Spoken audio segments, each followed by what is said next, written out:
Once upon a time, there was a support gem named Archmage. It was loved by all. It was played by all. It was powerful. It was pure. It led an entire archetype. But then, 3 times G came in the Harvest patch notes, and now Archmage's kill. And what do we do about this? Well, you're going to love this. You guys are going to love this indeed. What you're seeing now is my normal state. This is a 1 comma build. This is a Super Saiyan. Also known as ZDPS. And this is a 2 comma build. Or you can just call this an average softcore trade build. You can just call this a Super Saiyan 2. And this is a 3 comma build. Has he really found a way to surpass an ascended Saiyan? Is that possible? He must be bluffing. I mean, that Saiyan shows. And this. What's he doing? Welcome to Battery Vortex. I accidentally killed Exarch before the good part of the song. You are looking at the only viable Archmage build in the game. And it can do 1 billion DPS. We're going to talk about this a little bit. So, what is happening here? Why are we doing damage? What is going on? Alright. So, I'm using something called a battery staff. Now, you'll see there's an implicit here that says spend energy shield before mana for cost of socketed skills. Now, I'm going to have to back you up to why we got here. If you're familiar with a bunch of ARPGs and games over the years, there's typically a mechanic called snapshotting that appears in every major ARPG, MMO, whatever. The concept of snapshotting is pretty simple, and it's pretty powerful in every game that it's allowed. You have temporary buffs, and you stack all of them at the same time. You then use something that's duration-based at the start when all the buffs are up. And if it snapshots, what it does is it keeps that snapshotted damage for the duration of the buff. And then it gets to do that absurd damage during the entire duration, even though you only had all those buffs up for a brief moment right when you cast it. This is a concept that appears in every game. And this was in Path of Exile for the first many years of the game. Now, along came a big fat nerf patch for this many years back, where they pretty much removed snapshotting from every mechanic in the game. So for the most part now, if you have a duration skill in Path of Exile, it does not snapshot. It does not take the moment in time that you cast the skill and use those stats for the entire duration. So for the vast majority of skills, this was a pretty massive nerf. There is an exception to this rule, however, that now, with the new mechanic of how duration skills work, uses reverse snapshotting to actually do more damage. We're going to read the Archmage support gem, because there's very specific wording here that works. So, the main line of text for this support gem is, supported skills have base mana cost equal to 5. That's the second one, okay? But so you get 5% base cost added to the skill. The final line is what matters. Supported skills gain added lightning damage equal to 75% of mana cost if mana cost is not higher than the maximum that you could spend. Okay, this might be slightly confusing to you if you're not, a complete neckbeard. So let me try to simplify this for you. What this means is you gain added lightning damage equal to 75% of the current cost of the skill, assuming you are physically able to cast it one time. You do not have to cast it. You simply need to be able to cast it. Now, back to the battery staff and why that matters. Let's take a look at the POB here, and let's set my mana spent recently to 0. My DPS is still 22 mil because I have a bunch of like awakened gems and 21 gems and crit multi and whatever. It's a very this POB is for a very high geared character. We'll take a look at a more like mortal one in a bit. But if we spend some mana here, you can see with the help of Calling Strike, the damage shoots up to over 1 billion. Technically, in that clip I just did on Exarch, it wasn't, because I would need to have like actually optimize the build fully and have the pen boot enchant, and 1 or 2 other things. So truly that was more like 850, but okay. The other thing too is Uber Pinnacle bosses start off with a damage reduction right away that dissipates over time. They added this to Shaper back in the day.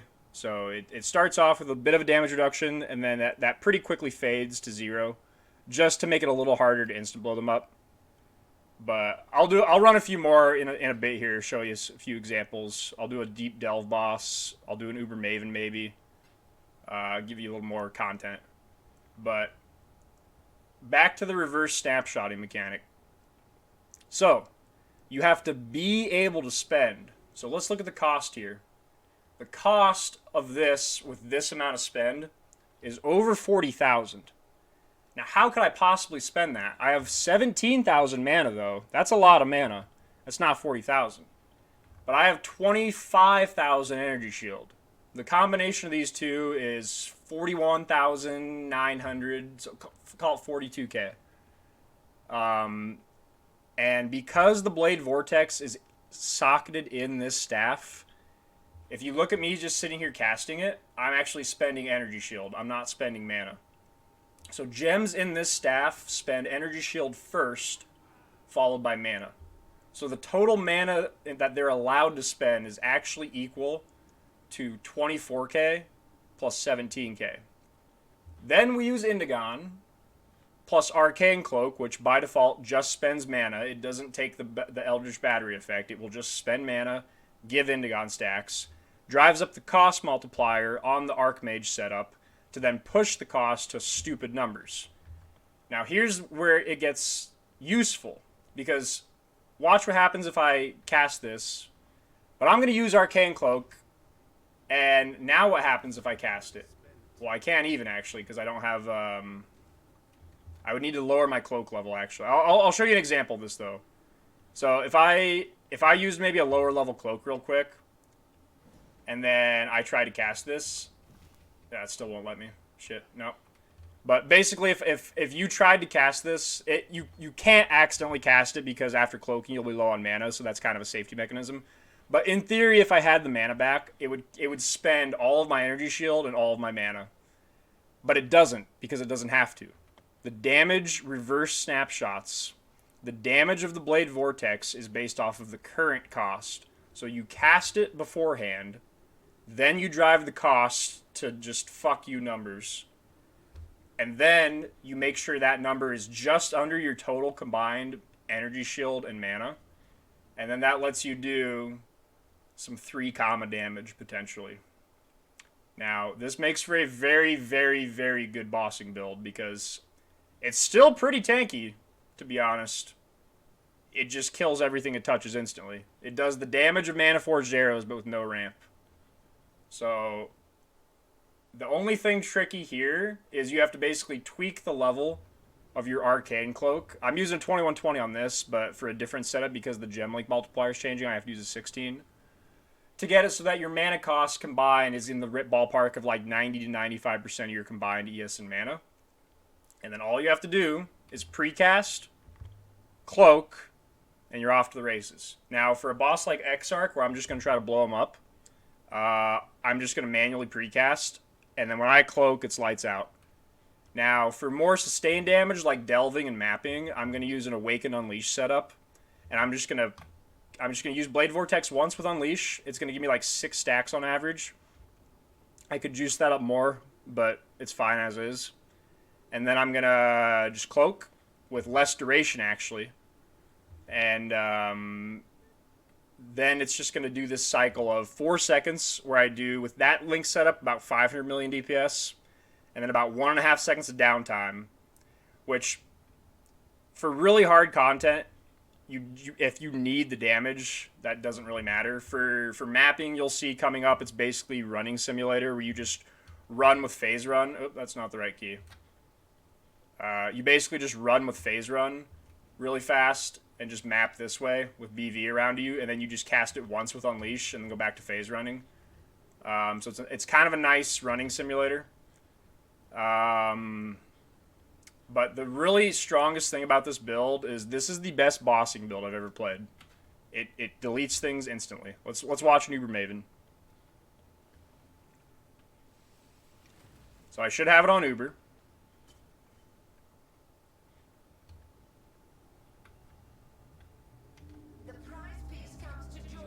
And what you'll see here is she's pretty much gonna just die.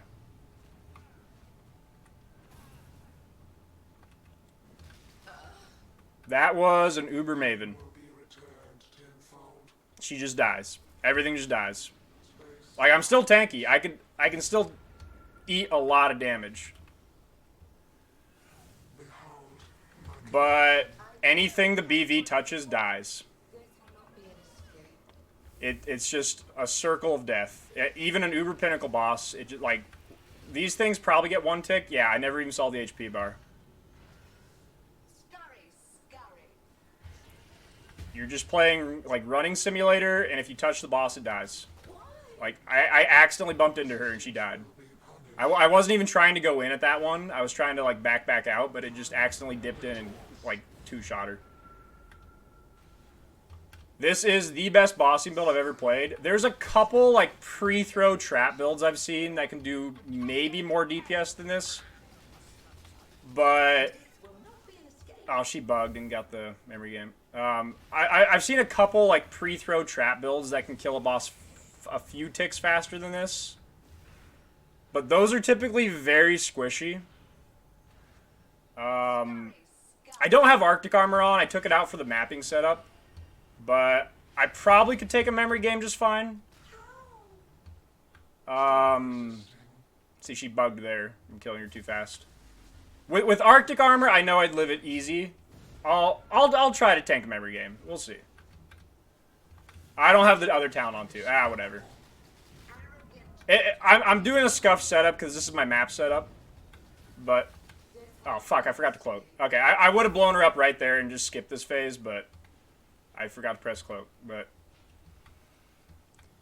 if I had my actual setup, I could live this pretty easy. But well, it's the Quinn, so I'm just gonna do it. But, I mean, as a combination of damage and tankiness, this is, like, pretty high up there for any boss mode I've ever played. I'm just gonna go in and kill her. It doesn't matter. Alright. It is a very, very good bossing build. And then you get Awakened and Enlightened for, like, 50 Divines. So, you know, play, build, make money. See? Now I can advertise this is a 1 Divine build, and then you just kill Uber Maven for 50 Divines, and then get some stuff, right? So... it is a very, very, very good Uber bossing build. I'll show a map demo with the Unleash setup. So you want to make sure that your multi is correct. So I'm going to change Conk Effect to Unleash. I'm just going to do a strand map here, okay? What you'll see here is it's basically running simulator. I'm going to switch my Righteous Fire to Phase Run. I never even touched it on that Maven because, like, it's just so much damage, it doesn't matter. There's no reason for me to press Righteous Fire on Maven, because it just doesn't matter. I did it on the Exarch, but we'll see here. So now you should see every time I BV, I should just, like, instantly be 5 stacks, which is probably still, like, 200 mil DPS. And then the second time, I'll have, like, 10 briefly, and I don't know. This isn't the greatest mapping build, but if you wanted to play this build, like, full-time... it's still pretty good, just as a running simulator. I'm not even playing it right because I've only had this setup together for a couple minutes tonight. But, I mean, if you actually remember to press phase run and, you know, run fast, it could be probably like 50% faster than this if you're actually playing it correctly. But, you could go for more AoE too. You could add the Oriath's Flask for Explode. I'm putting in Herald of Ash right now because I figure that when Cloak's actually up, my overkill damage is probably so high that I just kill everything instantly. Let's see how fast this Beyond boss dies. Okay, he lived 3 hits. That's pretty good. But, like, the overkill damage is enough that, like, you know, Herald of Ash explosions are going to be gargantuan. So, I figure it adds a little bit of help to the clear speed. I would still say, like, a Mjolnir or Manabon setup is a better mapper than this. But it maps fine enough that it's not an issue. Oh, I didn't even know BV there. But, you have to wait anyways to get the bosses to spawn the extra Maven bosses normally, but I've done 2 strands, so I was just waiting for nothing on the witness there. But it's your typical BV running simulator. It's just got this awkward hiccup of like, I think my downtime is, so it's 3.1 and 2.4 with 4-second uptime. So my total cycle is 5.54 seconds, and the duration of the damage is 4 seconds. So that means I have 1.54 seconds of downtime. So I'm not going to advertise this as like an A tier or S tier map build, but it's passable, and it is the, by far, best bossing build I've ever played. Like, just in case you missed that first X-Arc, let's just throw another in, just for, you know, shits and giggles. So I'm going to go back to the single target setup. I don't need Arctic Armor, whatever. I'll maybe actually remember to Righteous Fire. And we're just going to chill here and kill him. I'll maybe show you with the damage buff. He's got the damage reduction up. Let me show you without it. See, you can see he died in, I think, 3 ticks of Blade Vortex there. Where, when I didn't wait, it was like 6 ticks because he had the damage reduction up. But there's not many builds in the game that can do that to an Uber. I mean, these aren't white either. I'm alking these to 60 plus quant. To do a modded Uber Exarch like that, and still be able, I could probably tank the Meteor on Uber. With Arctic Armor, I could tank the Meteor. With Arctic Armor and Ruby Flask, I could tank the Meteor for sure on Uber with mods. But okay. Let's look briefly at the staff craft again. So what I'm taking here is, you basically craft this with prefixes. I get Zaffrey for mana. I did the Essence Lightning Pen. And then I got the Shaper Elementals Extra Chaos. There's the Shaper 20% more damage mod. That's actually better than this even. So this isn't even like a top tier staff. It's good. This was like a 24 Divine Craft. And then you just Veiled Chaos the Suffix. And then craft the remaining mod. You want these 2. You want the crit multi with unique nearby enemy and then double damage while focused. Doesn't matter which is the higher tier, which is the crafted tier. Just have both. And then I have fire res, because whatever, it was a 1 attempt craft. Let's look at a little bit under, slightly less geared. So this was a billion DPS, because I first made it with my existing character. And it was like 833 mil. And I'm like, well, that's a quitter's attitude. Let's get that to a billion just for shits and giggles. But I made this before stream.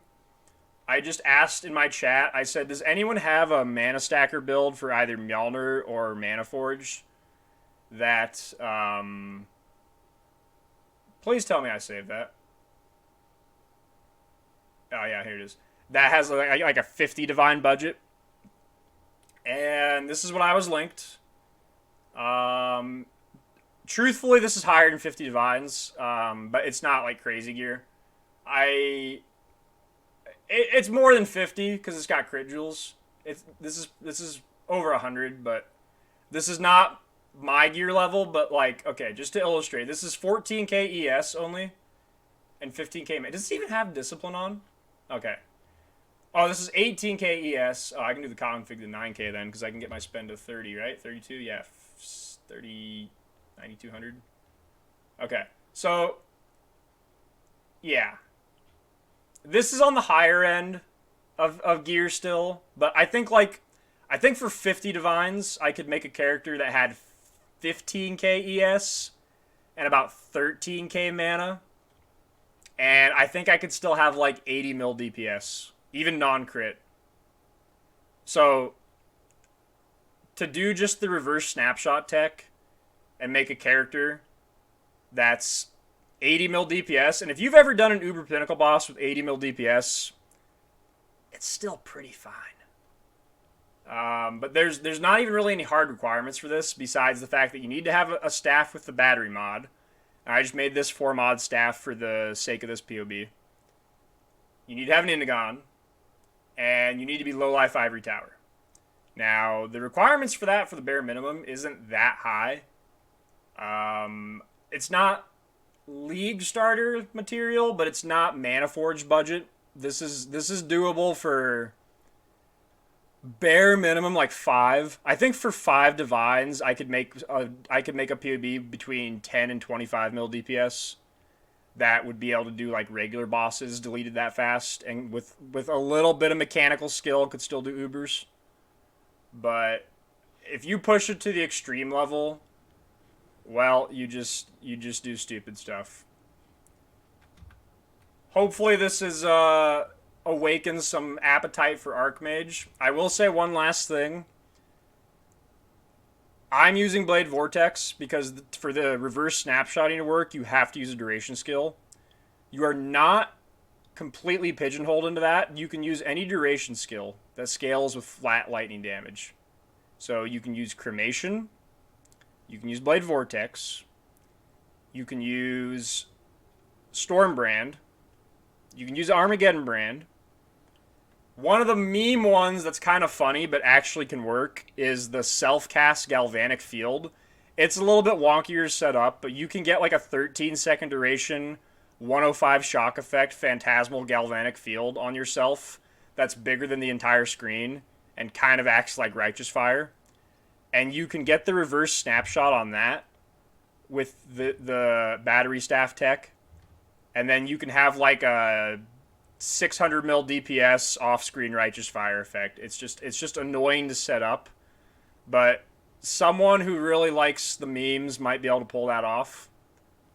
But basically any duration skill can be used with this. I choose BV because I like running Simulator and I like bringing the damage with me and not having it on a spot. But I think brands are perfectly viable. You just needed to have a skill that lasts longer than 4 seconds, and you're golden. I'll catch you guys next time. I'll try to link some POBs and answer questions on the build, but it's basically just abusing a mechanic that was intended to be a nerf to snapshotting, and for this specific thing is actually significantly stronger. It's not very widely played, despite the fact that this has been in the game since the snapshot nerf, and even throughout all the Archmage nerfs. But it is highly abusable to do some 3 comma damage. I'll catch you guys next time.